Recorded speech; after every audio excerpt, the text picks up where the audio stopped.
Yo, what's good, y'all? It's your boy, as always, Twizz The RL, holding it down, Demolition Crew DJs, and I'm here with my boy, Original Soul. We just did the Konscious Konnect show. It was amazing.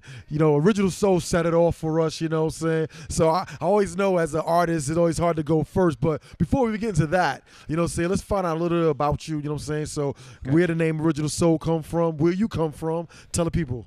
All right, Original Soul, 23 years in the game. I guess I could go back as far as to Soul Stirrer days, Sam Cooke days. That's basically where the name comes from, because I had a relative that sang with the Soul Stirrers. So I just took the original soul part from that. And, nice. You know, original Soul Stirrer, so original soul. And basically it's the music. It's mostly the music coming from the heart, coming from the soul. Now, where you originally from? I'm from Dallas. You from Dallas? Yes, sir. What part of Dallas, man? Born and raised sunny South Dallas. All right. Okay, but currently staying in Pleasant Grove. Okay, you in the Grove. All right, Grove. cool. You know what I'm saying? Cool. Yeah. So you got that original. So you started off with a poem. You know what I'm saying? So tell me what that poem was about. What you're connecting with. You know, you got the racism sucks on your shirt, man. So you obviously you give off a lot of messages. You know. So talk about that song. Indeed. Well, Underground Soul is actually on my new album. It's called My Soul Says. I like spitting that piece a cappella because when I do music, I like people to understand that it's mostly about what's being said more than what the music is going to sound like. So in other words, people can get caught up in what the melodies and the music sound like, but they miss the message that's in the word. So whenever I go on stage, I have to put that one out there a cappella so people can really interpret what my music is going to be about, what we really need to interpret in this so-called hip-hop industry. So when you say so-called hip-hop industry, what are you saying now? You know what I'm saying? What's your views about the hip-hop industry today? Well, it's so much messed up with the hip-hop industry. It's just like, when I grew up on KRS-Ones. I grew up on Common. I grew up on Rakim. I grew up with the people that spit, the people that actually had something to say in their music. And you listen to music nowadays, and it's all about a party. Sometimes it's not all about the party. You miss the point of what this hip-hop culture is about if all you're doing is partying, if all you're doing is glorifying the material items.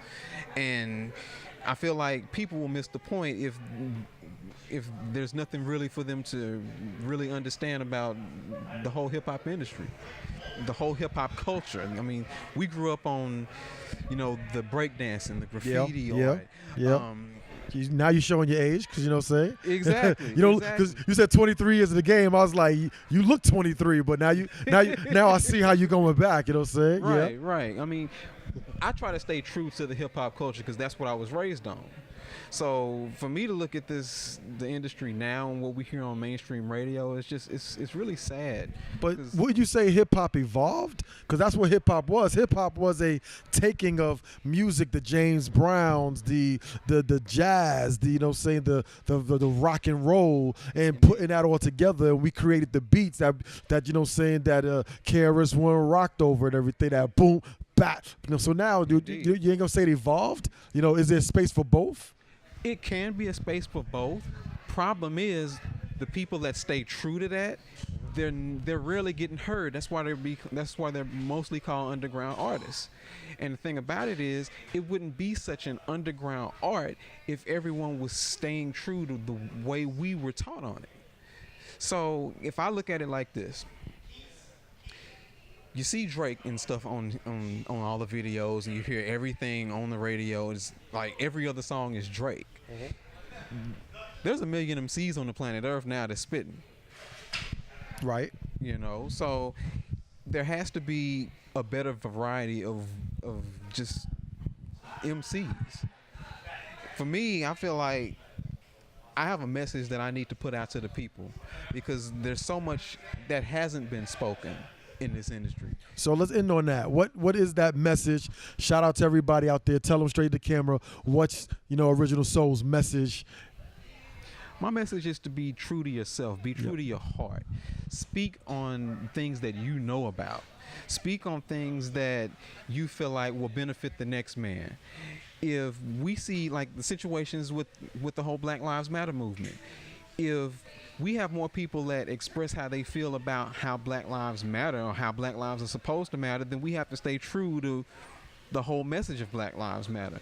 And we're not going to get that message if we're stuck in this party zone, if we're stuck in this I have more money than the next man zone, if we're in the club and all we do is pull women. We can't stay in that zone all the time. There has to be a better variety of what we speak about with the hip-hop culture.